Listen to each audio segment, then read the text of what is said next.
जिसमें सर्वप्रिय भगवान शिव को जल है। जल से भगवान शिव बहुत शीघ्र प्रसन्न होते हैं। जो साधक पूरे श्रावण मास जल में थोड़ा मिष्ठान मिला करके, देसी शक्कर आदि मिला करके भगवान शिव की साधना आराधना करता, उसकी कामनाएं पूर्ण होती हैं, मानसिक शांति उसे प्राप्त होती है। इसी जल में देसी खांड के साथ साथ यदि व्यक्ति 5 चम्मच गंगा जल नमः शिवाय बोल करके मिला ले और प्रतिदिन शिवलिंग के ऊपर चढ़ाए, तो नाना भांति से उस साधक को अगर कोई दिमागी दिक्कत चल रही है, डिप्रेशन चल रहा है, नींद अच्छे से नहीं आ पा रही है, तो उसे बहुत अच्छे से नींद आती है, डिप्रेशन दूर होता है। ये हम कभी किसी एक दूसरे के लिए भी कर सकते हैं। इसी के साथ साथ शिवलिंग पर यदि हम चावल चढ़ाएं, 5 मुट्ठी चावल पूरे सावन, मुट्ठी ये नहीं कि बहुत बड़ा लेना है, या आप जैसे हम सामग्री लेते हैं ऐसे 5 बार शिव पिंडी पर चावल चढ़ाएं। लेकिन एक बार चावल चढ़ाया, एक माला ओम नमः शिवाय या नमः शिवाय मंत्र की करें, या हम कोई शिव का स्तोत्र पढ़ें, पुनः फिर चावल चढ़ा करके स्तोत्र या नमः शिवाय का एक माला करें। 5 बार प्रतिदिन भगवान शिव को सावन के महीने में चावल अर्पण करना और 5 ही माला या 5 स्तोत्र भगवान शिव से संबंधित कोई भी पढ़ना, जैसे शिव तांडव है, नमामि वाले स्तोत्र हैं, या भगवान शिव के स्तोत्र नामावली को 5 बार पढ़ना, एक बार चावल चढ़ा करके। तो आप देखना धन धान्य की उस परिवार में कमी नहीं रहती है। बहुत शीघ्र उस परिवार में यदि कोई कर्ज भी उसके ऊपर चढ़ा होता है तो वो धीरे धीरे शिव कृपा से उतरने लगता है। यदि कई बार ऐसा लगता है कि जाने अनजाने में हमसे अनेकों पाप हुए हैं, तो ऐसी स्थिति में हम भगवान शिव के ऊपर यानी कि शिव पिंडी के ऊपर तिल चढ़ावें। लेकिन तिल भी 5 अंजलि चढ़ावें, और हर उस पर तिल जब चढ़ावें तो तिल चढ़ाने के उपरांत उसी प्रकार से 5 स्तोत्र या 5 नमः शिवाय की माला हम जरूर करें। लेकिन सब कुछ करने से पहले हम पहले भगवान शिव को पंचोपचार रूप से उनका पूजन जरूर करें। पंचोपचार पूजन करें, भगवान शिव को प्रणाम करें, और उसके बाद फिर हम जो है वो अंजलि वगैरह चढ़ा करके हम भगवान शिव को वहाँ से प्रणाम करके ये जो जितने भी सामग्री चढ़ाने वाले प्रयोग होते हैं, ये अक्सर हमें मंदिर में जाकर ही करने चाहिए। सावन का समय है, चाहे आप रात में जाएं, चाहे आप दोपहर में जाएं, मध्याह्न में जाएं, चाहे संध्याकालीन करें, किसी भी समय करें, लेकिन प्रेम पूर्वक करें। इसके साथ साथ गेहूँ भगवान शिव को, यानी कि गेहूँ से बना कोई भी मिष्ठान हो, गेहूँ से बना या उसके आटे से बना मालपुआ हो, या कोई भी मिष्ठान गेहूँ से बना कोई जैसे आटे का हलवा होता है, भगवान शिव को भोग लगा करके और भगवान शिव के 1000 नाम सहस्र नामावली का पाठ करना पूरे सावन या सावन के सोमवार, या जितने भी आपको भाई आप कर सकें, 21 दिन 11 दिन, उससे भी विशेष प्रकार का भगवान से लाभ मिलता है। लाभ से अर्थ क्या हुआ कि भगवान शिव से विशेष आशीष प्राप्त होता है, भगवान शिव से विशेष सुंदर रूप में ऐसे वर की प्राप्ति होती है कि शीघ्र ही व्यक्ति के अनेकों काम बनते हैं। किसी भी कामना के लिए आप ये कर सकते हैं। जैसे कि कोई आपके मन में बहुत लंबे समय से कार्य नहीं हो पा रहा है, तो आप ये कर सकते हैं। इसी के साथ साथ जौ चढ़ाना, जौ चढ़ाने से सुख में वृद्धि होती है। 5 बार भगवान शिव को जौ चढ़ावें, एक बार चढ़ाया उसी प्रकार से कोई स्तोत्र या एक माला, तो 5 बार पूरे सावन संध्या के समय एनी टाइम आप ये करें। इससे भी आपको सुख में वृद्धि होगी।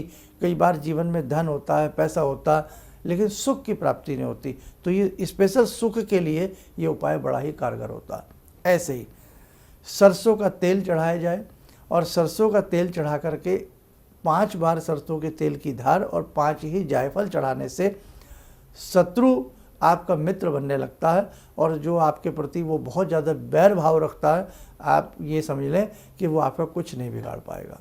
बैर भाव तुरंत उसके मन में से गायब हो जाता है। गन्ने का रस और मधु चढ़ाने से व्यक्ति का कर्ज उतरता है, व्यक्ति की शत्रुता दूर होती है, और उसकी हारी बीमारियां भी दूर होती हैं।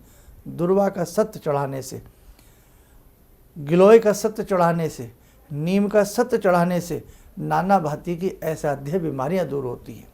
तो भगवान शिव के तो नाना भांति के प्रयोग हैं, लेकिन आप सिंपल रूप में यदि भगवान शिव को जल में गंगा जल मिला लें, थोड़ा कच्चा दूध मिला लें, उसी में थोड़ी सी दही मिला लें, उसी में आप थोड़ी सी शक्कर मिला लें। ये पंच द्रव्य मिला करके आप भगवान शिव पर प्रतिदिन चढ़ाएं और आप प्रयास ये करें कि कम से कम 5 माला 11 माला भगवान शिव की बैठ करके वहीं हो जाएं, आपको लाभ मिलेगा। अब इसके अलावा एक बात और सुनिए, आपने रुद्री पाठ सुना होगा कि भाई रुद्री पाठ है या नमक चमक विधि से हम भगवान शिव का पाठ करवा रहे हैं या कर रहे हैं। तो उस स्थिति में भी अगर हमें लगता है, जैसे मिसाल के तौर पर आपको लगता है कि बहुत ज़्यादा मेरे शत्रु बढ़ गए हैं, मेरे लिए जी पाना मुश्किल हो रहा है, जहाँ जाऊँ मेरा शत्रु खड़ा हो जाता है, ऑफिस हो, मेरी जॉब है या कोई कुछ भी है, तो ऐसी स्थिति में मधु से या शहद से आप रुद्री पाठ कराएं। उधर रुद्री पाठ चल रहा हो, उधर शहद की धारा। अब बहुत ज़्यादा शहद आप नहीं ले पा रहे हैं तो उस शहद में थोड़ा सा कुछ मिला लें, जल मिला लें, कुछ मिला लें। गन्ने का रस, श्री समृद्धि के लिए गन्ने का रस की धारा चल रही हो और उधर से आपकी रुद्री पाठ चल रहा हो, खाली जल भी चल रहा हो और रुद्री पाठ चल रहा हो और आप बैठे बैठे केवल नमः शिवाय का मंत्र जप रहे हों और जो आचार्य जी आए हों वो केवल जल से या गंगा जल से रुद्री का पाठ कर रहे हों, घर में एकदम सुख शांति का माहौल आपको महसूस हो जाएगा। जौ चढ़ाना, चावल चढ़ाना, गेहूं से बना कोई भी पकवान चढ़ा करके हम रुद्री का पाठ करें, अति सुंदर हमें भगवान की कृपा प्राप्त होती है।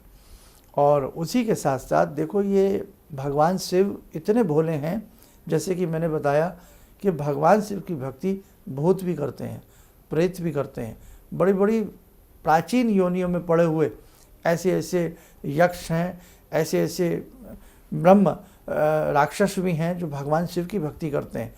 असुरों ने समय समय पर भगवान शिव की भक्ति करके नाना भांति के उनसे वरदान प्राप्त किए हैं। समय समय पर देवों ने भगवान शिव की भक्ति की है। तो कहने का भाव यही है बेटे, यदि हम बहुत अच्छे से भगवान शिव की भक्ति करें और विशेष द्रव्य चढ़ा करके उनकी भक्ति करें। एक त्रिपुंड से भक्ति होती है कि 108 त्रिपुंड भगवान शिव को काढ़े जाते हैं। हर त्रिपुंड काढ़ने के बाद एक माला नमः शिवाय की जाती है। 108 नमः शिवाय की माला करने में बहुत लंबा समय नहीं लगेगा। आदमी ठान ले तो सब कुछ कर सकता। घर में आपके नर्मदेश्वर हो, पारस शिवलिंग हो, सफ़ेद चंदन को अच्छे से घिसें गंगा जल में मिला करके, उसमें कोई सुगंधित द्रव्य वगैरह मिला करके एक बार त्रिपुंड काढ़ दें, हे त्रिपुरारी पूर्ण करो कामना हमारी। एक त्रिपुंड काढ़ा और नमः शिवाय की एक माला। यह कोई भी आप शिव मंत्र जपते हैं, जैसे हमने हिरिम नमः शिवाय हिरिम दिया, वो करें। 108 त्रिपुंड सोमवार की संध्या को या सोमवार के दिन काढ़े जाएं, 108 मालाएं ही की जाएं। बड़े से बड़े अकूत फल की हमें प्राप्ति होती है। और सबसे बड़ी प्राप्ति तो यही है कि हम भगवान शिव की भक्ति कर रहे हैं, हम भोलेनाथ की भक्ति कर रहे हैं, है ना। अब सौंप दिया सब कुछ हमने आपके हाथ में, अब भगवान के हाथ में सब कुछ है। तो अनेकों प्रकार की भक्ति हैं। ऐसी भगवान की सहस्र नामावली है। भगवान शिव के 1000 नाम हैं।